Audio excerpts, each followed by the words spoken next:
You ever doubted your own self worth? Have you asked yourself questions like, who am I really? And what am I doing? Why do I feel so lost in my life? How do I get a sense of validation about who I am, the direction I'm supposed to be headed in, or even like purpose? You're about to see a conversation that I had with a former college student of mine named Vanessa. And she shares her story of struggling with these very same questions and how she was able to navigate her way out of them over the years. Vanessa talks with us about how her parents got a divorce when she was in middle school, and that caused her a lot of anxiety and a lot of attempts, years of attempts of trying to find external validation in her friend groups and in people that she was dating, and eventually having a really tragic event in her life that sparked some healing as she started to wrestle with these questions about who am I and what is my purpose? Why am I here? What does it mean to be true to myself? Vanessa shares with us how she was able to find her way through these questions, and thankfully in college was able to develop some really genuine, authentic friendships, find a sense of community, and find a sense of belonging in a really strong way during those college years. She also shares with us what the years after college have been like post-grad, and how she's navigated trying to find a sense of friendship and a sense of community in those years as well. So she has some tips and suggestions for anyone who's struggling with this sense of, how do I be true to myself? How do I stop doubting my self-worth? And how do I find those authentic, genuine friendships? If you're watching this and you are someone who's struggling with anxiety like Vanessa did, please know that we have a signature anxiety program that can help you. It's basically where I take all of the tools, skills, and strategies that I've taught teens and college students in my 20 years as a therapist, and I've packaged them into this program. You can do it from the comfort of home, totally at your own pace. You don't have to have awkward conversations with anyone. There's no scheduling or appointments or anything like that involved. And it's designed to help you move forward with the next steps in your education and your friendships. So if that's you, check out the link in the pinned comment below. Share that with your parents. It's like an introductory video where they will learn 3 tips for helping you move forward. And they'll also learn more about the program to see whether it'd be a good fit for you. And by all means, please watch the video with them. If you're open to it, I'd love to have you watch it as well. And without further ado, here's the conversation with Vanessa. Hi, Vanessa. Hi, Dr. Park.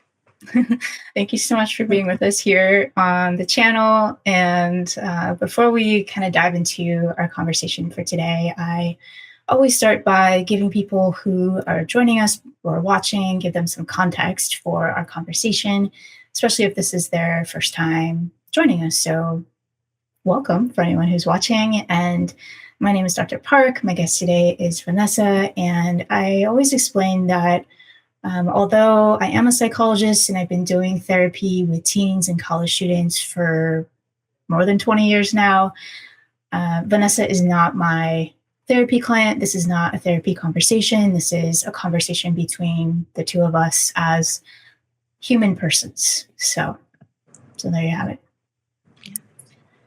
So Vanessa, how do we know each other? So we go way back from what we were talking about. It's been a while, but Dr. Park was one of my professors during my undergraduate degree. We had a couple of classes, or I took a couple of her classes, as well as we went on a study abroad trip for a month out of one of the summers, and got to know each other a little bit better during that time. So yeah, we go back to my college days. Mm-hmm. Vivid memories of climbing that volcano with you. And not on the college campus, that was on the study abroad trip. Yeah, vivid memories of almost not making it. I don't know if I'd call them flashbacks or, I don't know. Triggering moments we can talk about, I guess, later this episode. No, those memories are precious to me. And do you remember there was that man who appeared out of nowhere and helped us on the volcano so that we didn't die? I still talk about him. I still think that man was some guardian angel of ours. I don't know how we Mhm. would have survived without him. Yeah, seriously. But don't tell our moms that. So, no. Yeah, don't We tell were the university completely that, that they sent a bunch of we amateur were bikers to a volcano in the snow. we were completely safe. It was completely non-risky. It was Yeah, not a liability whatsoever, no, and we we all loved it. consented Yeah. to being on that volcano. Yeah. We all signed the release form for that. Yeah. Well, I'm glad that we made it down the volcano, and here we find ourselves many years later as we were calculating. Yeah. Um, and can you kind of catch us up? Like, where are you these days? Where do you live on planet Earth? What are you up to? Yeah, so I live now in the Central Valley of California, Fresno to be exact. Since college, I've gone on and I've been an admissions counselor at a private university here in the Fresno area. And then I went on to study school psychology and school counseling at that same university. And actually, 2 weeks ago, just obtained my master's in school counseling and school psychology. So I will be working as a school psychologist next year. I'm also pursuing my credential to be a board certified behavioral analyst, a BCBA. And so, yeah, I got a lot that's going on in my life right now. But yeah, just finished being a student again and excited to start my professional career for reals this time. Wow, so amazing, so incredible, and congratulations again. Thank you. I mean, I'm catching you here like right after graduation, pretty much. So, Yeah, fresh off so the stage. It feels good. yes, so accomplished. And in this conversation, you've given me permission to talk about your personal story and your background. But I was wondering, even before we do that, in the course of getting your master's degree, are there kids that you have been working with? And has that been like elementary, middle school, high school? Like, who have you been interacting with? Yeah, so I've been lucky enough to work with a lot of different kids from a lot of different areas and a lot of different backgrounds. In my school counseling degree, I was working at a high school as a school counselor. I was also working at elementary school level as a school counselor. Throughout my school psychology degree, I've worked at the elementary level and the middle school level. And then I've also had the privilege of serving students with severe or moderate to severe disability. So autism, intellectual disability, Down syndrome, cerebral palsy, and being able to serve those students anywhere from the age of 3 years old all the way up to 22. So I've been able to work with a large population of students from a variety of different health backgrounds, developmental backgrounds, cultural and religious backgrounds. So yeah, it's been great. I love getting to work with people, especially our young people in the world. So it's been a real pleasure. Oh my goodness. I have no doubt that you're just so wonderful for them to work with. And I just see your heart for caring for these young people and really love that you've been doing this. And so excited for all the kids who are going to benefit from knowing you into the future as well. Yeah, I'm really lucky to work with them and I'm excited for what the future holds for me and my work. Yeah. So I know you've worked with a wide age range there of like 3 to 22 and different school settings, different levels, different developmental situations. I guess my general question is like, there's so much conversation right now about youth mental health. And are there any themes in general that you've noticed? Like, is there a lot of anxiety, depression? I'm kind of asking, like, are the kids okay? Yeah, I think it depends on what level we're talking about. When I'm working at the middle school and high school level, I definitely do see a lot of the students that I'm working with report feelings of anxiety or depression, which from my previous knowledge before my degree and background, I would have said is typical because growing up, having been a teenager myself, I went through a lot of those same feelings. But in my work, I've been surprised actually the amount of anxiety and depression I'm seeing at the elementary school level too. And students there, even, I mean, as young as like second grade, talking about really difficult feelings, feelings of depression, suicidal ideality, things like that, that I've been really shocked by. And so, but yeah, I definitely do see a lot of anxiety, depression, and just feelings of like doubting their self-worth, I think is a lot of the themes that I see come up in my work. Okay. Anxiety, depression, and doubting their self-worth. Mm-hmm. Wow. And you mentioned too, like if it's okay to get into your own background as well. You mentioned, I think you said as a teenager, struggling with some feelings of anxiety and some depression. Um, where would we start in terms of kind of going into your own story? Yeah, I think looking back at my own story, a lot of my feelings really stemmed from the relationship I saw my parents have as a young girl. My parents ended up getting divorced when I was in middle school. I can't remember how old I was at the time, but I remember that really affecting me, and seeing how it affected my family.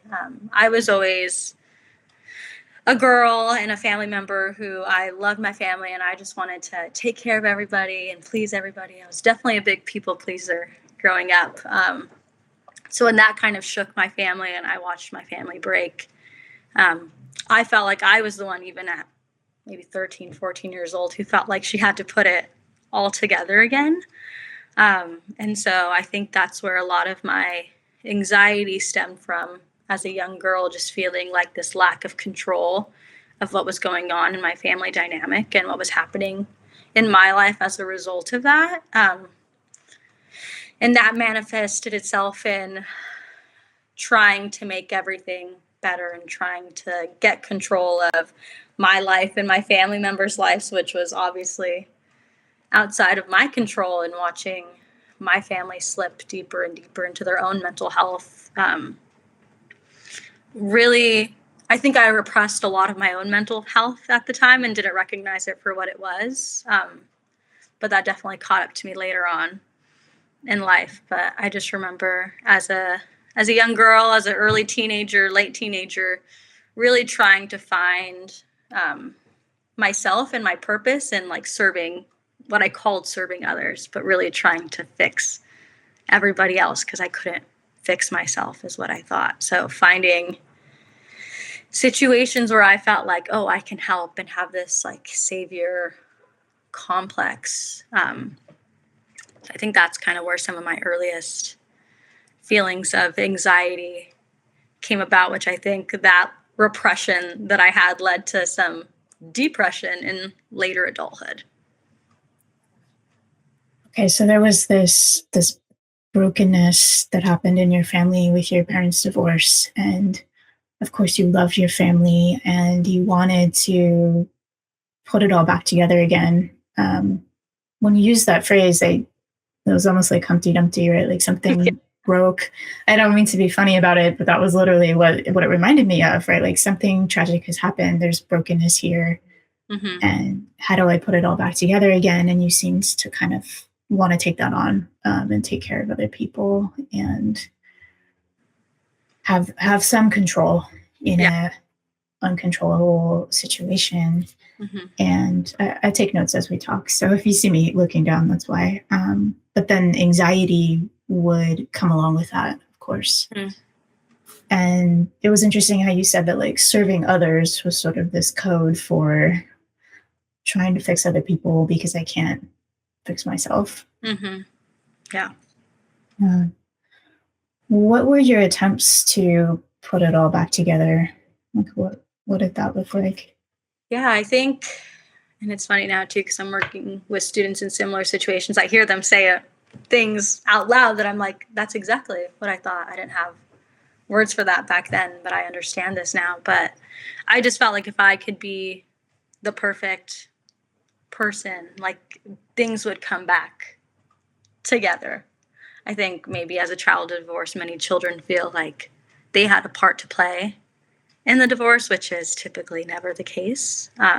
But I felt like if I could please people in my family with what I was doing, how I was performing, how I was trying to make them feel, that the pieces would start to come back together. So I would strive a lot in my academics. I was an athlete growing up too. And so I felt like striving and performing well or athletically would gain the attention of my parents and would bring them back together ultimately. But yeah, just trying to be a good daughter, a good older sister to my younger siblings, helping out where I can. But really, I think manifested itself in my need to be a perfectionist in my academics and my athletics, which I mean wasn't really feasible in the mental state that I was in. But I think that's what I really strived for as a kid and how I felt like I could help save my broken family at the time.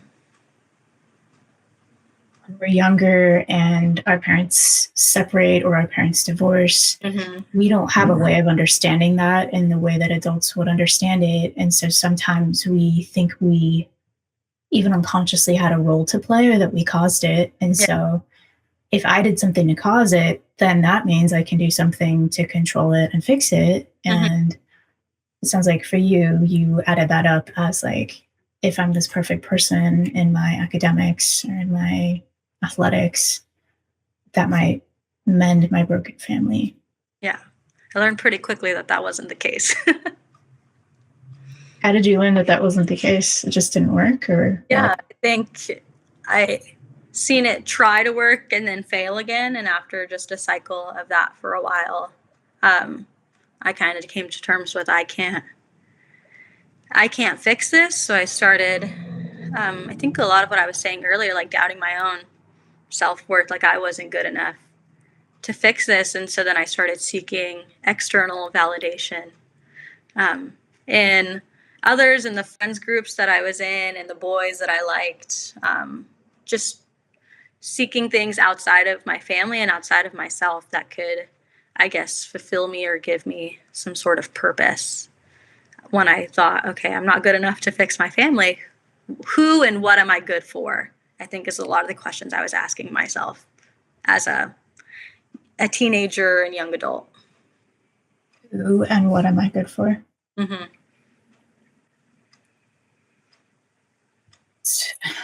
It's just such a painful struggle because we can look back now as adults and see like your parents' divorce was not your fault, Yeah. and but that was your way of understanding it at the time Mm-hmm. with being that young and trying to grapple with what happened and why it happened, and somehow you you shifted the, I don't want to say blame, but like the, is that a fair word to use, Yeah. the I blame? would say Yeah, yeah. you shifted the blame on yourself and then tried to fix it through perfect academics and athletics, realized that doesn't work, and then started to doubt your own self-worth. Like, am I good enough if I'm not good enough to fix my family? Mm-hmm. And then this like seeking of external validation through friends and through boys that you liked, um, and not imagining that that was super fruitful in terms of Not fruitful whatsoever. Yeah. okay. If anything, that didn't help any of my anxiety that I was feeling. If anything, that made me more anxious. I quickly learned too there that I wasn't getting the validation that I needed. I wasn't getting that from my family. I wasn't getting that from these people I was seeking it in. And I think that just caused me to feel really lost in my late teens and my high school years. I just felt like, I think the question we all ask ourselves, like, who am I?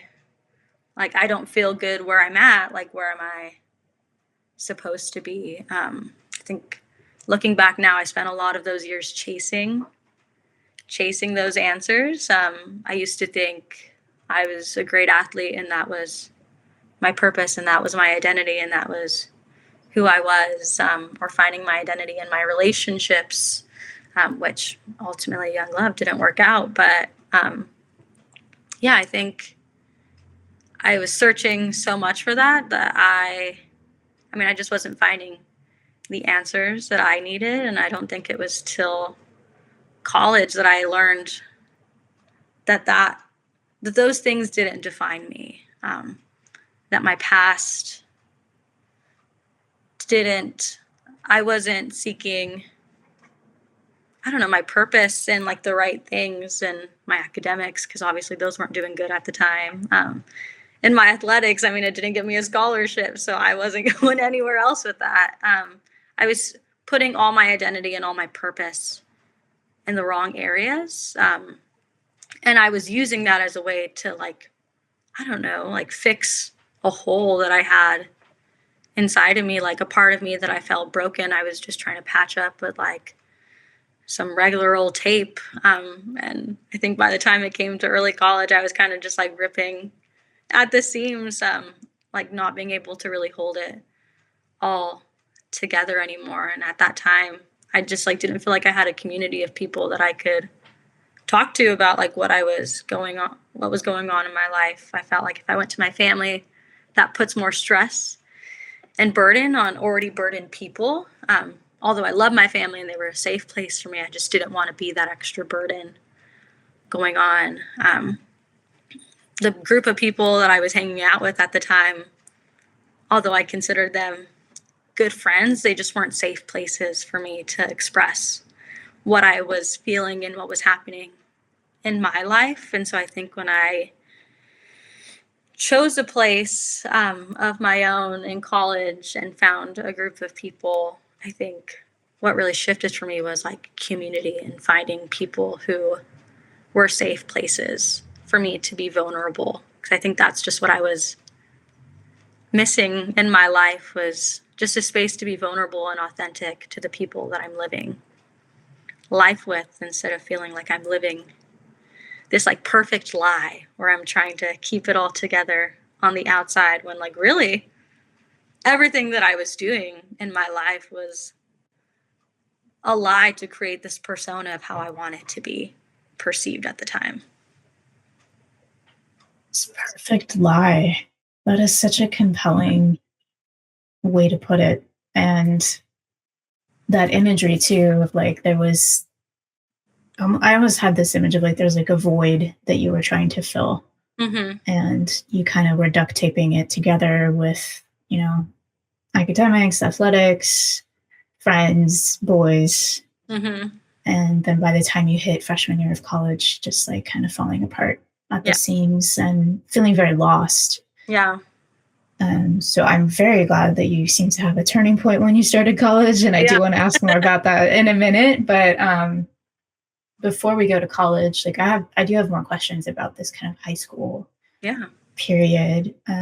First off, like what would you say to someone who's listening to this and their parents have divorced or their family has fallen apart in some other way and they are on the mission to fix it? What would you say to them? I think I would just want to give them a hug and tell them I mean, it's just not something that's fixable by you in most cases. I would say pretty much in all cases, but I mean, I don't know your circumstance, but I think if somebody would have told me, like, Miha, this is not your fault, um, this is out of your control, like, you're still loved, you're still valued, but this just isn't something you can fix. And then I would have loved for somebody to, like, turn the question on me, but, like, how can I help you? I think that got lost in my situation for understandable circumstances. But if I would have just heard, like, it's not your fault, like, you're still loved, you're still valued, but, like, what do you need? It's like a question I never asked myself, and that was never asked of me for understandable reasons at the time. But I think for somebody listening, I would just want to remind you that it's not your fault. There are things sometimes in our lives that are out of our control and our power, which is hard and it's scary, especially as a young teen or young adult. But I would encourage you to ask, like, what do I need? And have a little room to be a little selfish. I like to consider myself a selfless person, thinking of others and how I could serve others and fix others. But I wish in those moments I would have been a little bit more selfish to say, like, okay, what do I need in this moment? Like, how can I best take care of me so that way I can take care of the people around me like I want to? So yeah, I would just encourage you to think, what do you need? And that's going to look different for everybody, maybe that's just you need a hug. For me, that might have been like, okay, I need to maybe ask my parents for some therapy to make sense of all of this. But yeah, I would just always remind somebody that it's never your fault. Some things are out of our control, and that's okay. But what can we control? And most of the time, that's ourself and how we heal and how we react and how we can take steps to move forward. So whatever that looks like for you, I would encourage you to do that.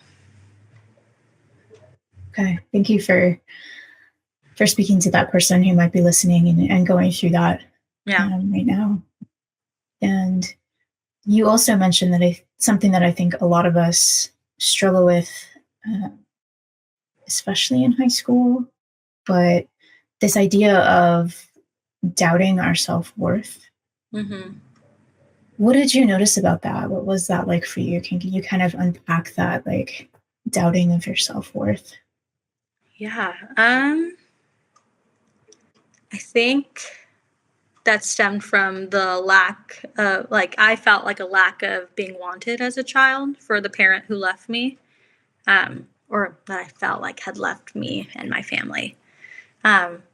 And so I just felt like, I was a child not worth staying in a relationship for, or staying in a family for, or staying in my life for. So I don't know. I think that really broke me down in ways that, sometimes I still unpack as a late adult.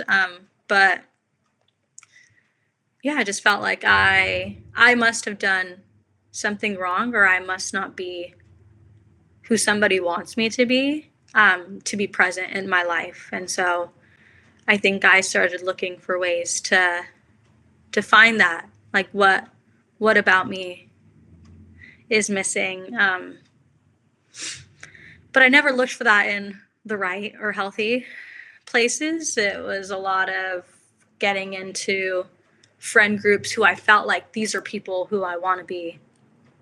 So if I step into these relationships and these friendships and these groups, that I'm going to find something positive along the way that's going to fix something in me. Or stepping into a relationship of, oh, this person sees something in me that I don't feel in myself right now, and looking for another person to complete me and the parts of me that I thought were missing or that I didn't like. And trying to find myself through the eyes and the viewpoints of other people, and looking for people to tell me who I was and who I wasn't, instead of me being grounded and knowing who I was, what I was worth. Because at the time, I just don't think I thought I was worth much, because I felt like all my strives for perfectionism were failing. And yeah, it just felt like nothing in my life was going right at the time. And so when I was in these groups or when I was in these relationships, I felt little glimpses of, oh, yes, like I'm wanted in these groups, I'm valued in this relationship. And then ultimately, as a young teen, drama happens, friendships fall apart, relationships fall apart. And so I think that would just take me back to square one of this feeling like, well, I wasn't good enough for these friends either, or I wasn't good enough for this person either. And so then just starting back at square one and, all right, who else can I find that worth in? And yeah, there was, I think just a lot of circumstances in high school that just had me questioning that. And I don't think it was until I had two friends in college who passed away in a car crash because of a drunk driver one night. Their death they were 16, where we were 16 years old at the time that they passed away. But I think their death really opened up my eyes to like the fact that like life is short, life is precious. And I felt convicted by just how much of my life at that point I had spent trying to seek validations in other areas of my life. And I thought at that point, like, I'm not really happy with where I'm at and what I'm doing in my life. Like, I'm not a happy person. I'm not happy in the friendships that I'm in. I'm not happy in the relationships that I'm in. And like my time could be tomorrow. And so like, why do I want to keep living my life in this way? And this was like towards the end of my junior year of high school, like almost right before summer. And so I think it took me a while to like answer those questions of like, what am I doing? I'm not happy. Like, I know things need to change. It wasn't an overnight process of where my eyes were open and the next day everything was all good. But I think that started me on a long process of healing, and trying to find the answers I had been looking for, but in like healthy places and in healthy ways. Because I think at that point, like I wasn't doing that, and I wasn't happy with how I was doing that. So I knew something needed to change. So the death of your two friends in this car accident when you were in high school sounds like it took you into, I mean, I don't want to say an existential crisis, but like you confronted the loss of your friends, your own mortality, and then these deep questions about who you are, what your life is about, where you are finding your purpose and your identity, what your relationships are like. I was just really struck by the irony that like this tragic loss of your two friends actually sparked some healing in your life. Yeah.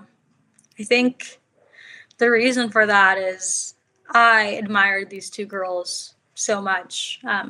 Even in the short time I had known them, because I hadn't known them for very long, and wasn't deeply close to them, but from their life I could see like how just like powerful they were, and like the steps that they took in their life, and the way they talked, and the way they walked what they talked. And in their death, I just saw like the power in it, and like how they had impacted so many people in our community from a short time of being there, and the short life that they had. I think it was just beautiful the way that their life was honored by the people around them, and they came from like a similar background and similar circumstances that I did. I mean, in no way were our lives the same, but I resonated a lot with their life and their story. And I think I just really admired them in their life, and saw the way people admired them in their death and honored them. And I think that was just striking to me as a 16-year-old girl. And I mean, I had faced death at that point with other family members and other areas in my life, but nothing to that like significance of like where a group of people, a large group of people, were impacted by almost complete strangers to them, and how their lives changed a whole community. I don't think I was like seeking that much power in my life, but I was inspired by that of like, wow, like these were two ordinary girls who lived a great life and were great people, and how they're impacting strangers that they didn't even know in their life, and how those people are being impacted by their death. It just struck me of like looking internally, and looking at my life at face value, and just thinking like, am I happy with how I'm living? And the answer was no. And just thinking like, well, what do I want to leave? Like, what kind of legacy do I want to leave in my life? Like, it didn't have to be as powerful or as flashy as my friends, because they were so unique. But I just knew from that, like in thinking about those questions, that I didn't want to live my life the same. And they died so young and had so much life, and I think purpose to live out still, that I just wanted in my own life to honor them and their legacy, and just figuring out how I could do that while still being true and authentic to me. How to honor their legacy, and then what type of legacy will you leave with your own life? Those are really, really deep, powerful questions. Yeah. To ask yourself at 16, you know. Mm-hmm.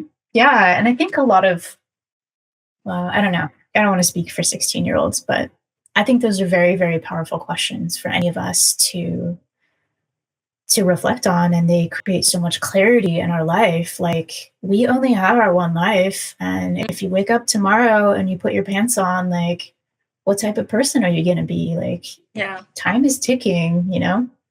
Yeah. And I don't think I'd ever been faced with the fact that like time is ticking until that moment. So I, I truly believe that like that was a turning point in my life. And I don't know, like it's so unfortunate that that had to happen to them and in my life in order for that change to be made. But I just think at that point in the like spiral that I was in my life, like I just needed something to like wake me up to reality, and what was actually true and what was not true, and what like lies I was telling myself.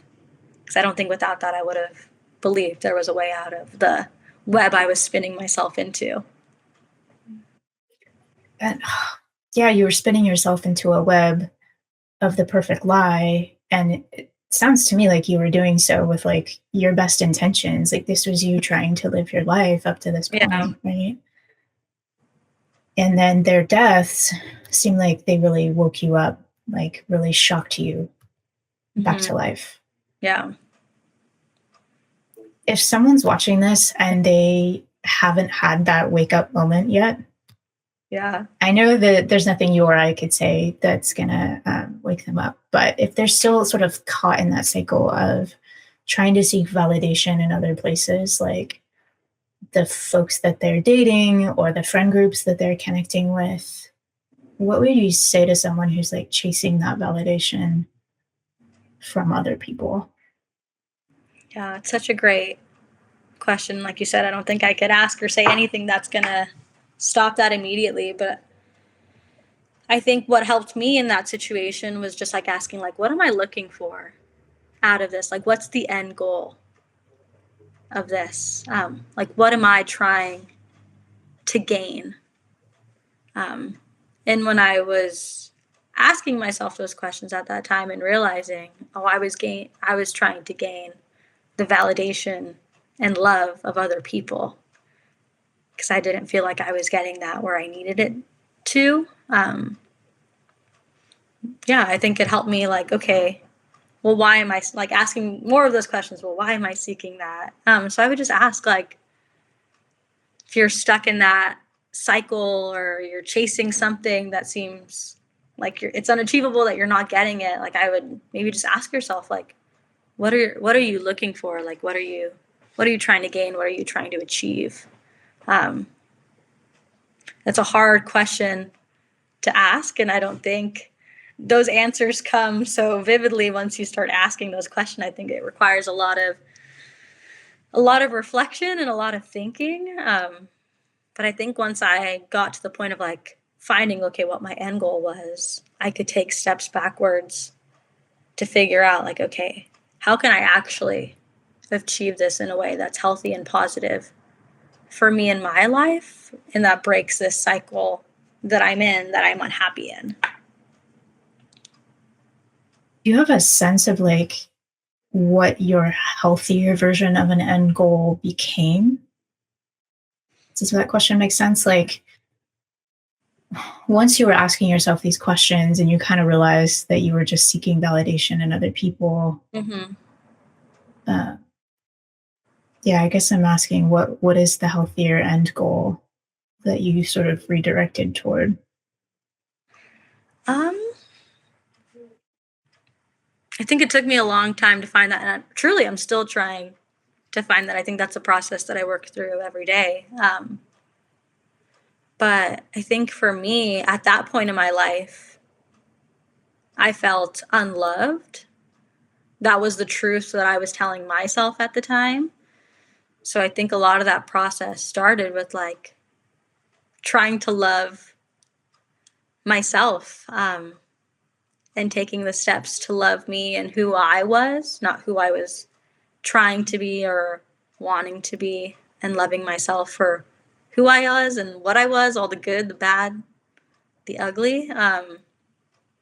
And yeah, I think it just took a lot of reflection and a lot of changes in my life of like, okay, I'm not happy in this friend group. Like, I'm going to pursue other relationships that feel authentic and genuine to me, where I'm not having to strive in a friend group to seek validation, or I'm finding validation in the relationships that I'm in. Then I'm going to take a break from that and trying to find my worth in other things. Like, oh, I was so hooked on this particular sport in athletics where I thought I thrived. Like, I surprised everybody by not joining the team the next year and trying out another sport, and was questioned a lot for the choices that I was making that last year of high school. But I think it was a way for me to like leave this like life, I like the perfect lie that I spun myself, this life that I had made for myself that I just feel like wasn't authentic or wasn't true to who I was. And just experimented with like, okay, I'm not happy in this sport. Like, let me go run track and field randomly for the first time ever in my life, or run cross country that year. I learned I'm not a runner through those experiences, but just finding things that were unconventional to like what I had known, but helped me realize like the things that I told myself that I liked and that made me happy, like truly realizing that those things I didn't like and I didn't make me happy at the time. So I think my healthy choices just look like trying new things that weren't gonna harm me, but like took me out of my comfort zone a little bit and stretched me and pushed me. And like the things that I tried, not all of them were successes. For example, I'm not running half marathons.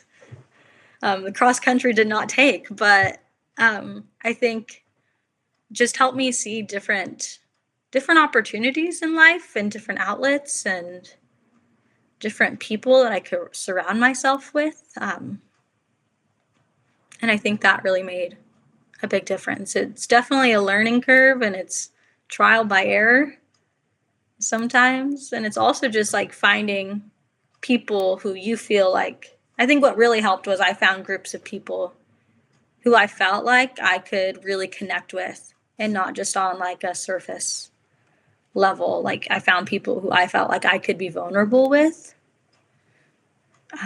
And once I found that I was vulnerable with people, like people were actually seeing me for who I truly was.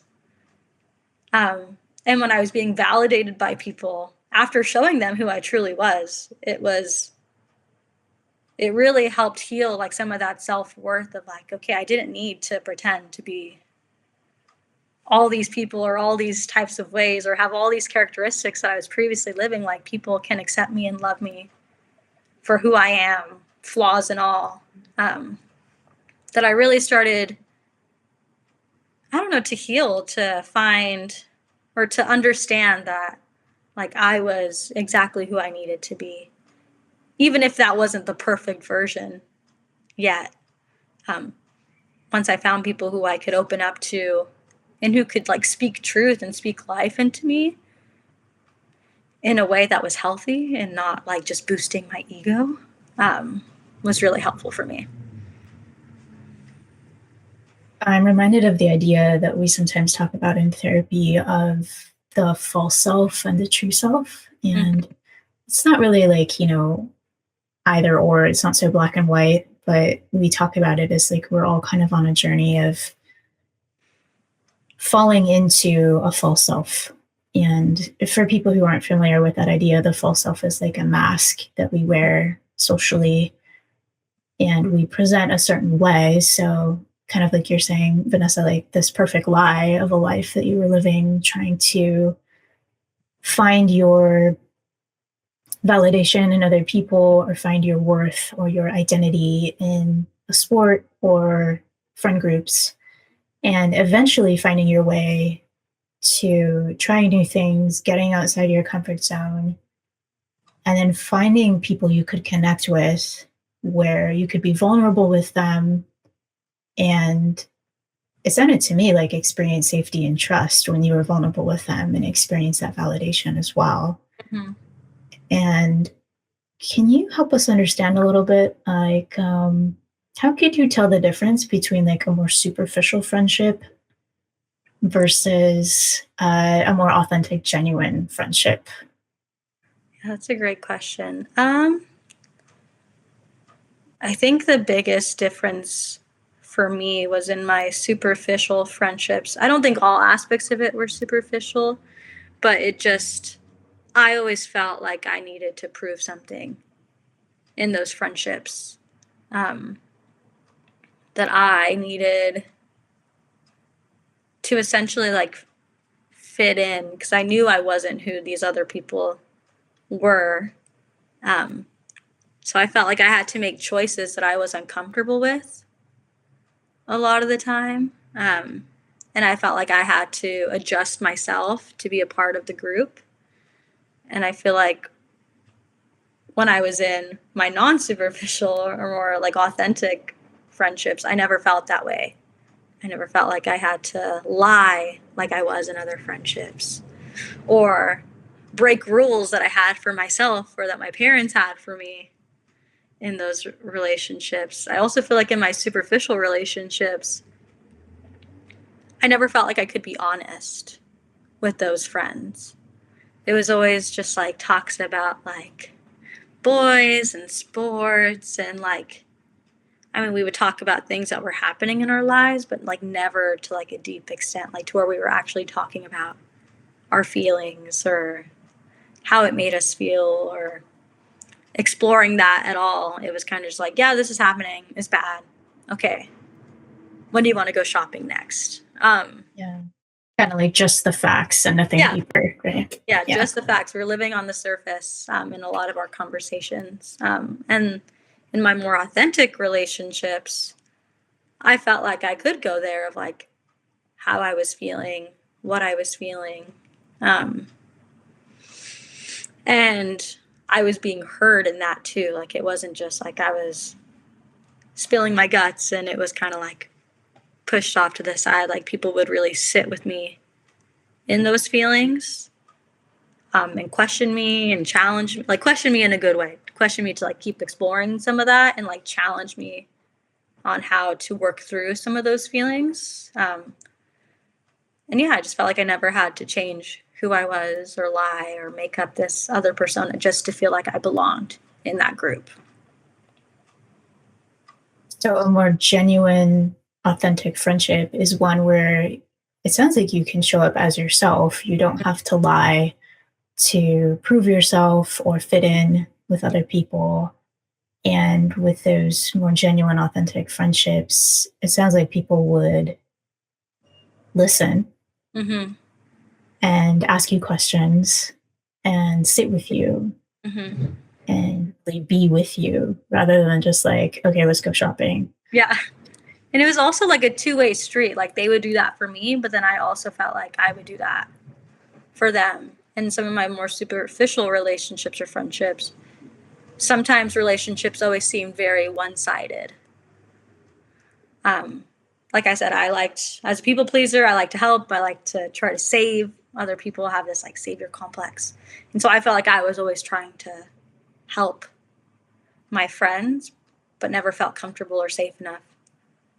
Or even when I did try, I never got that in return. So it was very one-sided or it was transactional. Like I'm your friend because like I do this for you and you're my friend because you do this for me. So I think that's how I kind of distinguish between the two. Okay. So if it's okay if I use my word for that, it would be like mutuality in a friendship, that it's not just a one-way street. Yeah.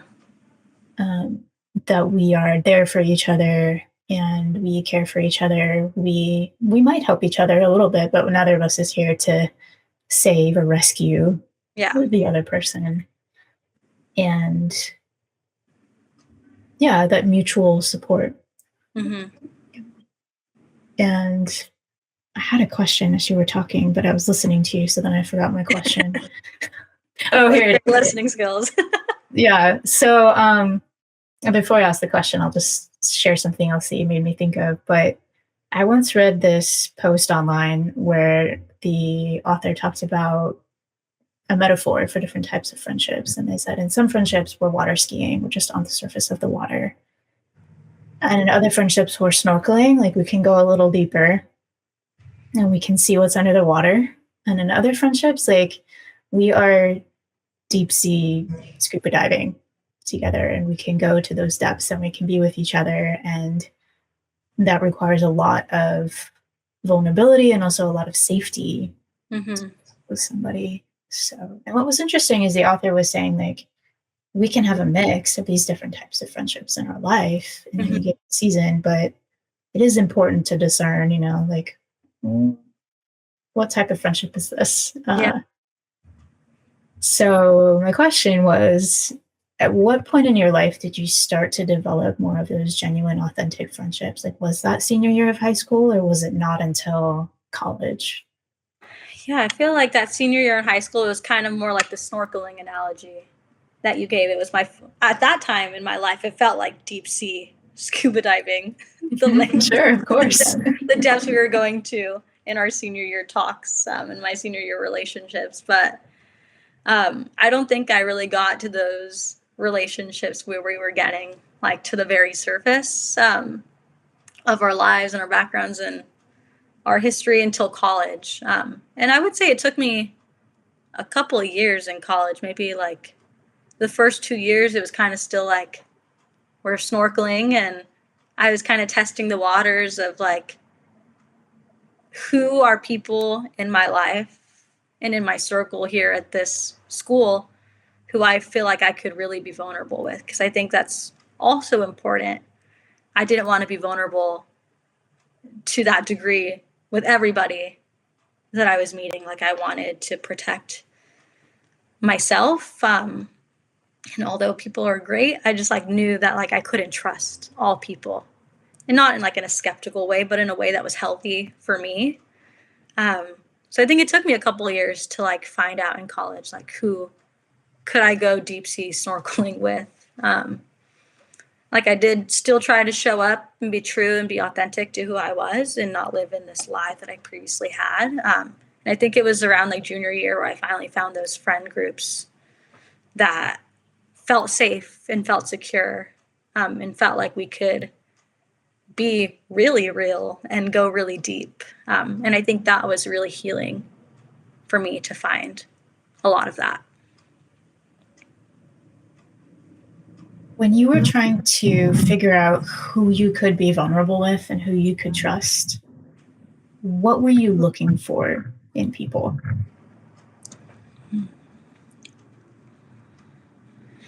I was always looking for people who could challenge me to be better. Not because I was striving to be a better person, because that's what I genuinely wanted. I had been on this journey to that point where I wanted a change, and I wanted people who could help me get there in a genuine way, not like in some transactional type of relationship. But and I think I found some of that along the way, and weeding out who I could and could not do that with was a bit of a challenging process at first, especially in the environment that I feel like we were in college. It was all like, let's be vulnerable, let's all be friends, let's go out to coffee and go on this one-on-one date and like go on like oh, I want to make a new friend. Let's go on a one-on-one date to get coffee and like tell each other about our deepest, darkest traumas. Wait a minute. Can I just pause on this for a second? Because I think as a professor, that was a piece that I didn't know about. And so my eyes are being opened. So was there like a lot of pressure to like go on one-on-one coffee dates and like share your deepest, darkest trauma? So, Yeah. no. Okay. And I think at first, I mean, we laugh about it now, the fact that we do these things. But I think from those experiences, I learned very quickly, like how to draw boundaries in my own life and in my relationships with other people, and how not to go on a one-on-one coffee date for the first time and spend 2 hours crying to a perfect stranger about all the things you had been through in your life. But I think it was at that point where I learned, like, there's different friendships, like you said. Like, I know my friends that I could go skiing with or water skiing with. I know my friends I can go snorkeling with, and then I know the ones I can go, like, deep sea diving with.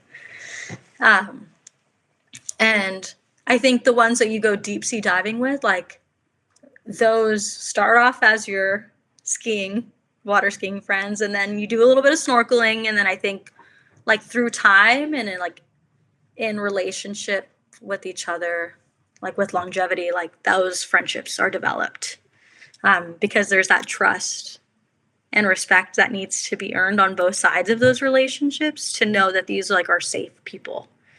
Um, so it took time, but I think once I got there, I mean, it was a really great place. It was a really healing place for me in my life because I'd never experienced that before.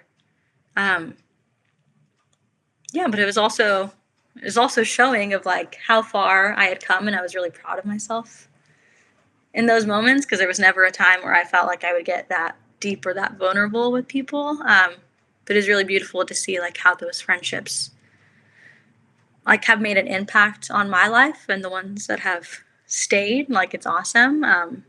But yeah, I think it was a big lesson I learned in my life is the power of community and how to find that in like a real and genuine way and how healing that was for me.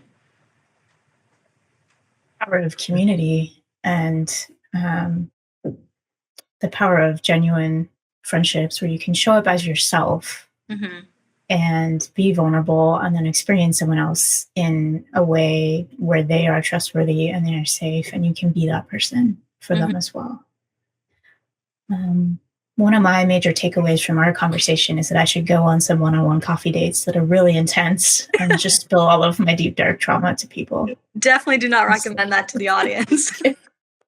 I mean, it's great to go on like, I think it was a great premise of like, hey, we're all new here. Like we all are like longing for connection and friendships in this new environment. Like I think it was a great premise to be like, let's go to coffee and like get to know each other better and like see if this could be something like a real friendship. But I think the pressure that was put on it was far too much. Okay.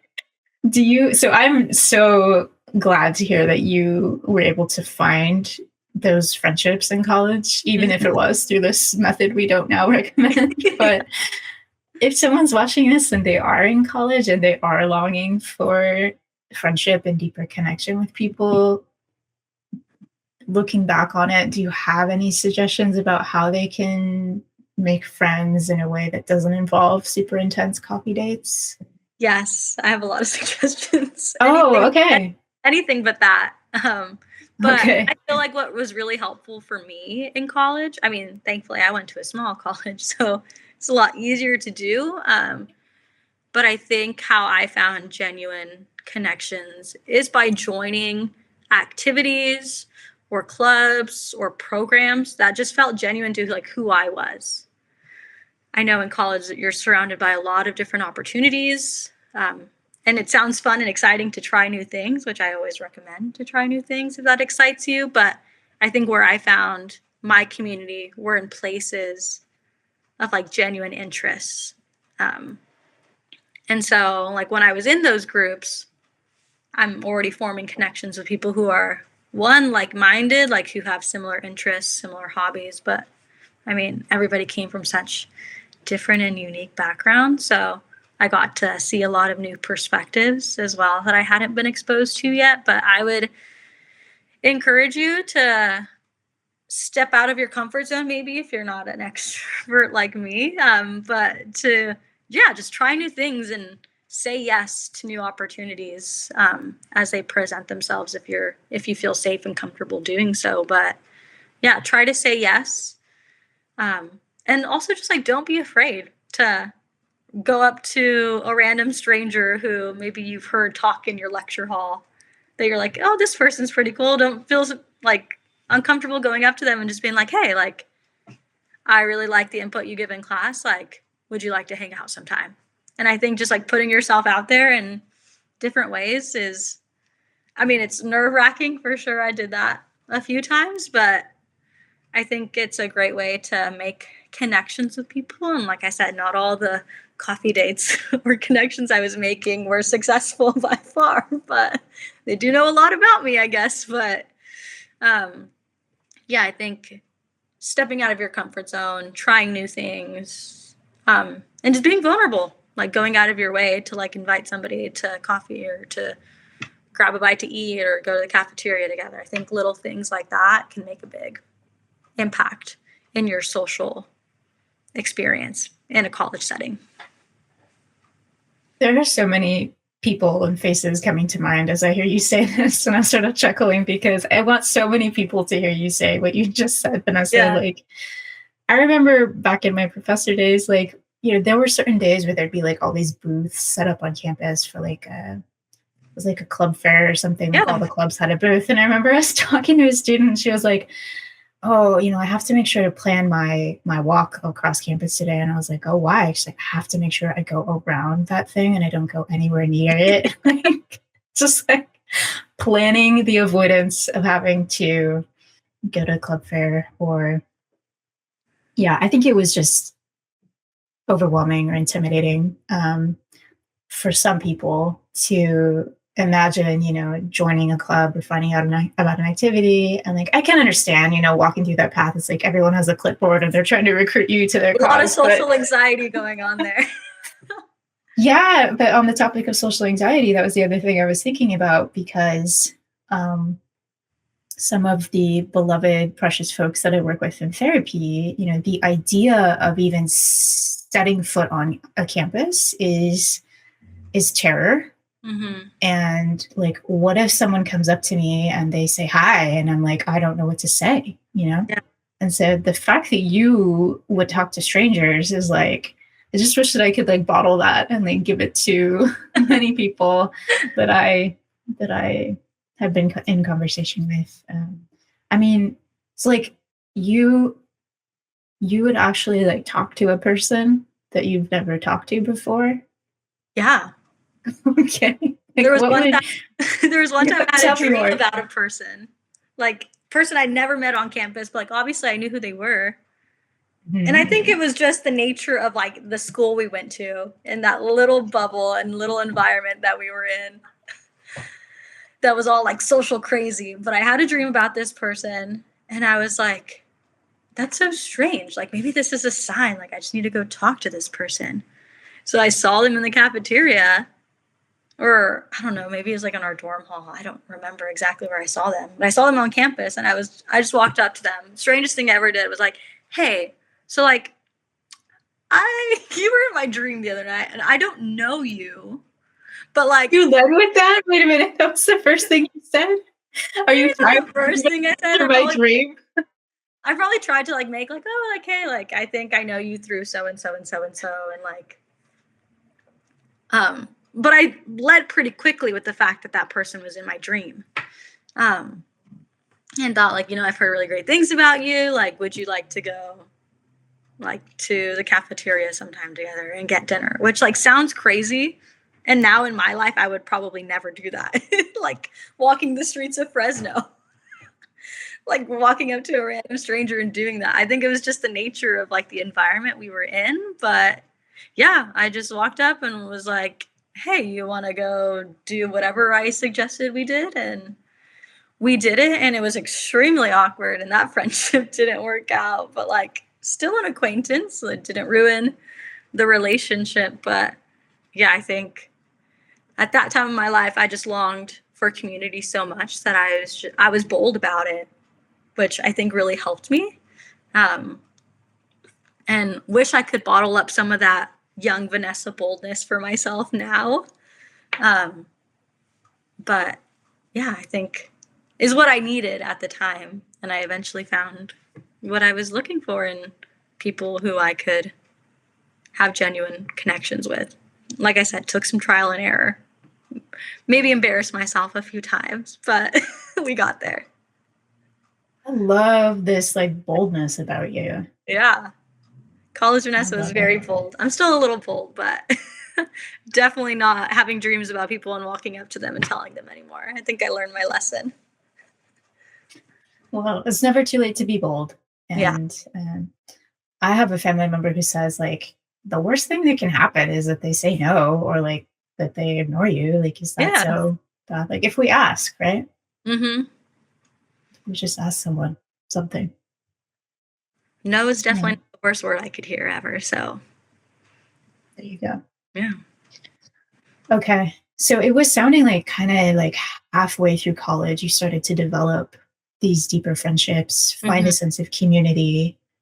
And then what were those latter years of college like for you? Oh gosh, they were so great. I think I was just living, like, up in the sky, just, like, floating on clouds. A dream? It was a dream, yeah. Yeah, it was really nice to feel like I had this thing that I had longed for, this sense of belonging, and the sense of community and the sense of, like, being seen and known for who I was. Um, yeah, it was really healing for me, like I said. But I also, like, I'd never felt more comfortable in my own skin than in those years. Um, I finally felt like I was living a life that I was happy with, like genuinely happy with, that I didn't have to fake or I didn't have to lie about. Um, and yeah, I found a lot of purpose in what I was learning, and there was just, yeah, a lot of excitement in my life for like what the future held. I think up until that point, the future was really scary for me because I didn't know what it would look like. But I think once I was happy in my own skin, happy in my own life, and was pursuing things that I was passionate about, I I looked forward to, I mean, probably what current Vanessa is doing. This probably would have been a dream for 22-year-old me. But Living the dream.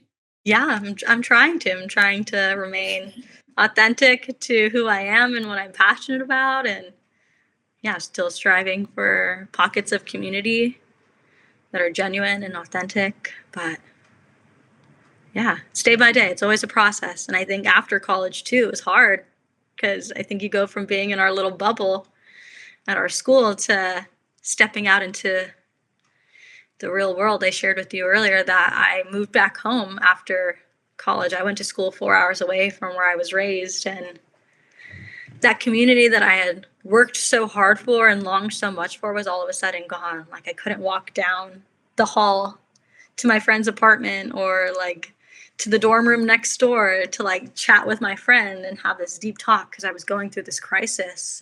It looked a lot different. We were in different states and in different cities and different time zones. And I think that taught me a whole new lesson about how to foster friendships and foster relationships.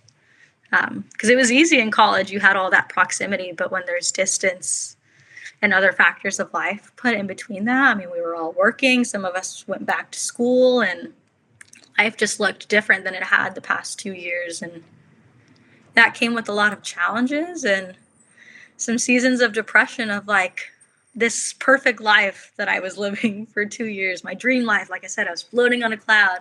All of a sudden, felt like it was ripped from under my feet. And I felt like I was starting to drown again about what that looked like. And so that was a real shocker to reality. And then COVID happened because it was quickly after that. So another hard season. But yeah, I think after college, it's just looked like a process of like, okay, what is that? What does that community look like now? That community's gotten smaller, and that's okay. But like, how do I continue to pursue that when like circumstances in life look different? But also, how do I build that again, like where I'm currently planted? Because this space in this area where I'm located, I think after college was like a real trigger point for me.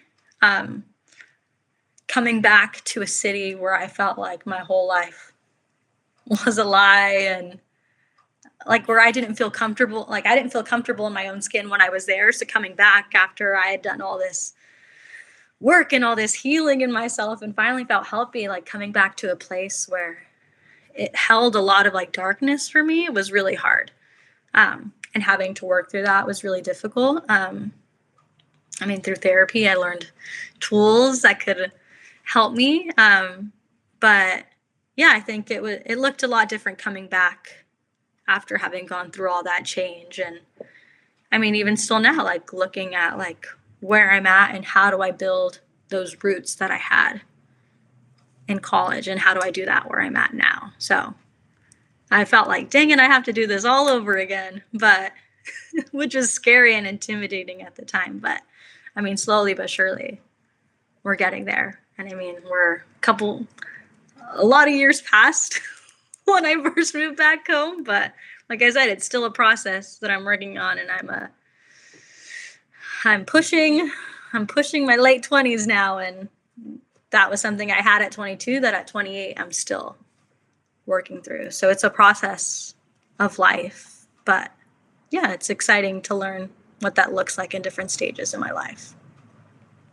It's a process of life, and we go through different seasons. We live in different places. We go through transitions from high school to college to whatever our post-grad life looks like. Mm-hmm. And I'm grateful for you being so honest about what it was like for you after graduation, because I feel like sometimes people in college, like they are in the tunnel, right? It's a very intense enclosed tunnel. And there oftentimes the people I talk to are working so hard, not only academically, but working so hard to try to build friendships and build community. And college is a strange and wonderful land because, you know, for some people, it's like they work so hard to cultivate those connections on campus, and then they go home to where they're from for the summer. And it's like, what now? Like, I don't have connections here, or like, this is my old life. But that especially happens if people move back to where they're from after graduation. Yeah.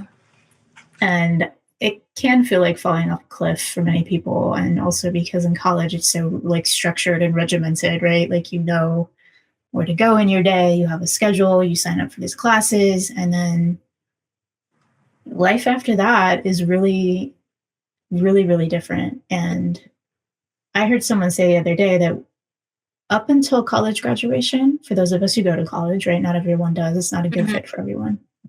But up until college graduation, our life is basically kind of structured and gamified for us in 4-year segments.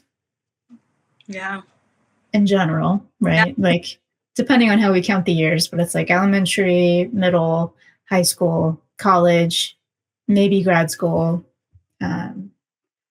And that's the US system. For anyone who's listening from another country, it might be different. But then we just kind of like, we're in this nebulous, like fall off a cliff type of thing. And that can be hard. And I want people who are in college right now to like know that that can be hard. Not that it's impossible, but that just to normalize that it can be really difficult. Yeah, definitely. You sounded like you went from the perfect lie to the perfect life, and then you were like, I had to go back to where I'm from. Yeah, like a medium of like, okay, I'm not living a lie, but I also don't have what I had that I had longed so much for. So like, how do I work back to a place that I'm not trying to replicate what I had in college, because I think that was very unique and for its time. But how do I do that in young adulthood, where I'm at and in the city that I'm in? So I grew up in a small town. It's like living the perfect lie in a small town was, I mean, it was easy. Like, it's easy to trick all these people around me. It was hard to move back into that though, because it was so small. And then I moved to Fresno, which is a bigger city. And that was the first time I was exposed to this big environment. Like the town I grew up in was really small. The high school I went to was small. The college I went to was small. I came back and it was still small, that same town. And I moved to a big city and was like, oh no, there's so many people. Like, how do I find community? And how do I do that during a global pandemic? I don't know, but I keep wiping that part from my mind. Oh yeah, COVID. So yeah, that didn't help it at all. But it took me a few years, but I think we're finally getting back to a place where I'm finding a little bit of that community again. I still have some of my community from college, and that community just looks a little bit different. We've had to make some adjustments and some modifications, but Yeah, I think we're getting back to a good place, but post-college life was difficult. Yeah, of course. So post college, it's definitely been a struggle to find community, but w- how have you been able to find that in certain ways so far after college? Yeah, a lot of that came from like my employment, where I was working, like finding like-minded people at work and developing friendships at work that led to friendships outside of work. Um, Also, that I am religious, so going to a church and finding like-minded people at church, and I go to a big church, and so finding community there was also a little bit hard, and so I ended up volunteering for certain ministries at the church that fit my interests, like working with children with special needs, just working with children in general, and finding like-minded people there was really helpful. But then also just like friends of friends. I had connections from, I worked at a summer camp in between college. So I went from my college campus to a summer camp that was also a little bubble. And so I had connections from there that I reconnected with and then met their friends and connected with their friends. And so it's kind of just been a process of like finding different areas where I fit. It's kind of like the whole college campus. Like you find clubs and organizations or go to events that are fun. This just looks a little bit different. It's not college events. It's okay. There's an event at my church I'm going to go to, or like, hey, my friend invited me to her Friendsgiving where I'm going to know nobody else there, but I'm going to step out of my comfort zone and go and meet a ton of new friends. So it looks a little bit different, and it's harder to find because it's not as easily accessible as it is on a small college campus. But just making myself available to those opportunities and going back again, like saying yes, even when I may not want to because I'm tired after a long day of work or I have a 15-page paper to write for grad school. But kind of making some sacrifices in my own life to find time for socialization was also helpful because that was difficult to navigate during grad school too. When I'm busy and working full time, to still have a social life was hard, but we're making it work. Oh my goodness. I am very impressed that you found ways to have a social life while working and in grad school. Yeah. My goodness. It seems like when we are in college, we don't always see it this way, but opportunities are kind of served to us. Like there Mhm. are clubs, there are events, and whether you live on campus, close to campus, or you commute, like you can avail yourself of those opportunities. And in that season, it's often the case that those might be outside our comfort zone, but they're kind of there and organized for us. Mhm. Whereas after college, we have to maybe be more intentional or go out of our way more to, whether it's finding a spiritual community or it's being open to friendships with people at our job. Um, or I don't know, for some people, it's like they find a dance studio or yoga or something. Yeah, or there's like sports, or actually this year I just joined a run club too, like a female run club. So like I said, the cross country thing didn't work out, track thing didn't work out, but I was like, you know what? This is an opportunity for me to move my body, be physically healthy to a certain degree, and also to connect with like-minded women. So yeah, that was another thing that's like something out of my comfort zone, but I saw it on social media and I thought like, hey, like I'm looking for a community, like this is an opportunity to try that. Or there's like adult sports leagues in my city too that I haven't quite made it to yet, like things of that are interest to me that I try to seek out when I can to build that community. So again, not served to me, things I have to be intentional in seeking out, but it's just giving it that yes that I was talking about. And being selective with your yes too is important. But Tell us more about being selective with our yes. yeah, so I think a part of living authentically to me is like staying true to who I am. And I hope it's a theme in what I've been talking about, but like the ways I've chosen to initiate community myself is by pursuing people or things or activities that are in my interest. Um, and so, like, if I get invited to go on like a pub crawl with a bunch of people. Like, I'm not a very big drinker. I do enjoy a drink or two, but I'm not going to say yes to that because it's just not authentic to me and who I am and what my interests are. Or I got invited to go rock climbing, but I don't like to rock climb. I like the person who invited me to rock climb. I chose to say no to the rock climbing opportunity. But then like I got invited to something like pickleball. I'd never tried it.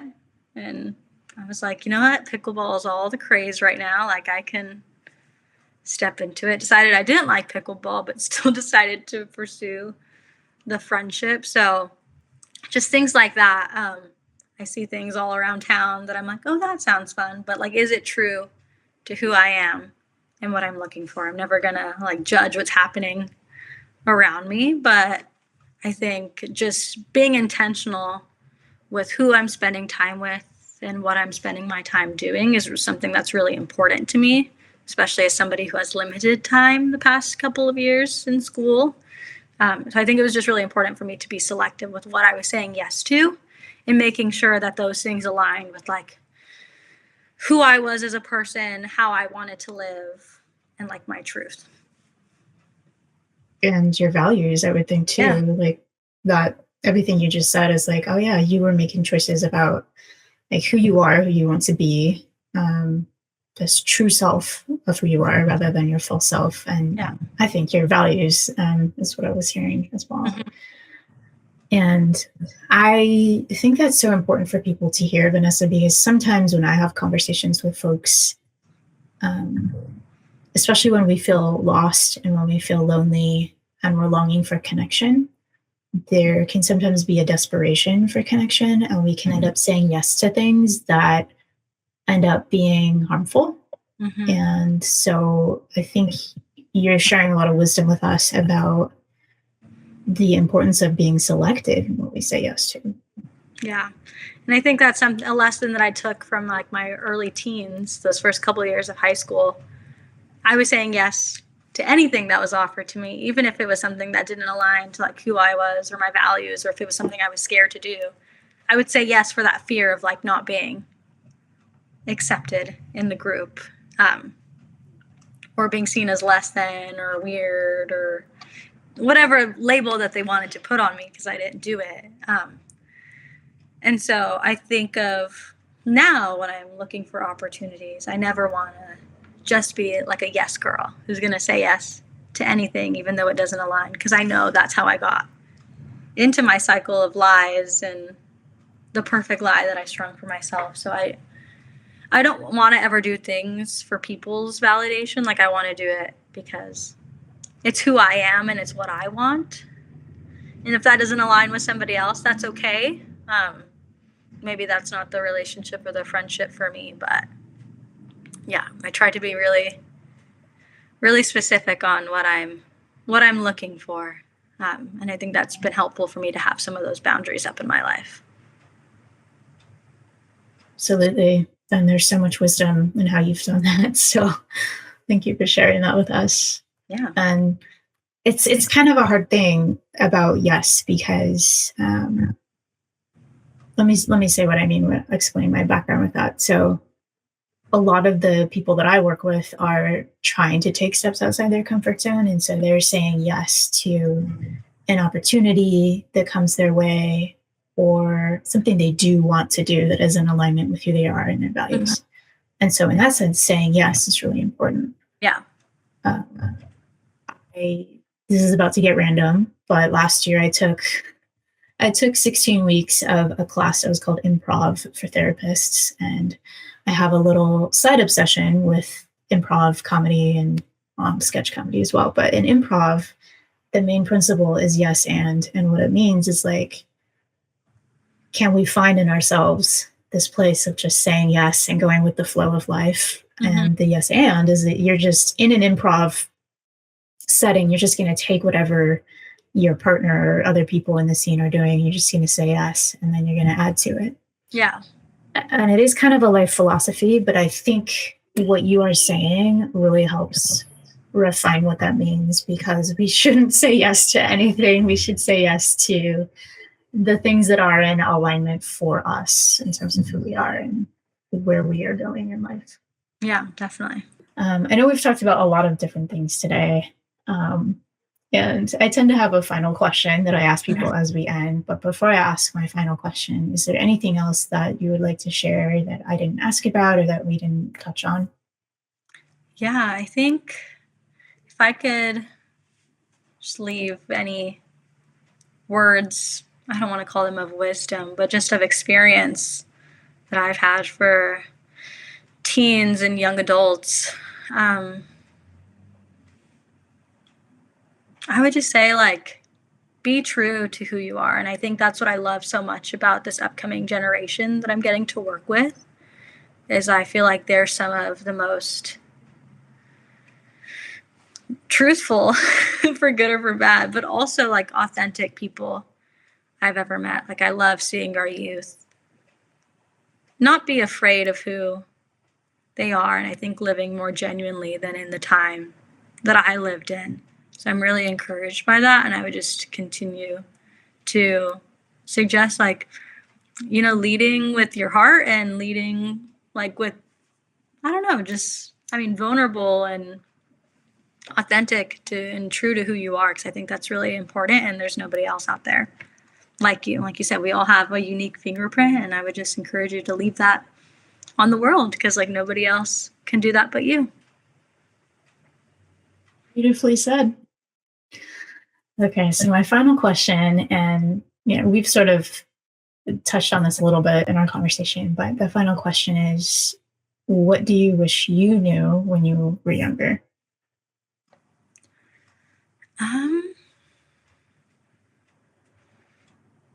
I wish I knew that it was okay to ask for help. I wish I would have done that sooner, because for a long time I felt like asking for help would burden other people. So I think definitely that. And then I would also say, like, it's okay to like be who you are, even if it's not what's socially cool. I think I strive for that a lot. And I think when I started to learn how to live more authentically, I was happier in my own skin with my own life. And so, yeah, it's okay to ask for help. You're not a burden. And just be who you are. Because most of the time, that's the happiest version of yourself. Thank you so much for being with us, Vanessa, and sharing all of your wisdom and expertise with us. Thank you. Yeah, thank you for having me. So grateful to you, Vanessa, for helping us see how we can be true to ourselves through different seasons of life and the different transitions that we go through. And I'm so grateful that she gives us hope that we can actually find genuine, authentic friendships and community, even if that looks different from season to season, from high school to college and post-grad life as well. This is actually going to be a 2-part video. You just watched part 1 because as I was talking with Vanessa, I realized that she has a wealth of expertise to offer you in terms of her background working in college admissions offices. So next week, we're going to be publishing the part 2 of this conversation where I pick Vanessa's brain about things like what factors should you be looking for when you're looking at colleges as a student. Is it, really beneficial to go on college campus tours? How can you approach that if that feels intimidating or too anxiety provoking? What advice does she have for you about writing those college application essays? And you're also going to hear, to my surprise, how she talks about, getting coached on your essay writing or getting coached on college interviews, and how being overly coached can actually be a disadvantage rather than an advantage. And the theme that we talked about with her story of being true to yourself actually comes up again when we talk about her college admissions advice. So stay tuned for that video for next week. And as a reminder, if you are struggling with anxiety like Vanessa did, please remember that we do have a signature anxiety program available to help you. Check out the link in the pinned comment. That's what it's called. Check out the link in the pinned comment below. Share that video with your parents, watch it yourself, and hope to see you in the program.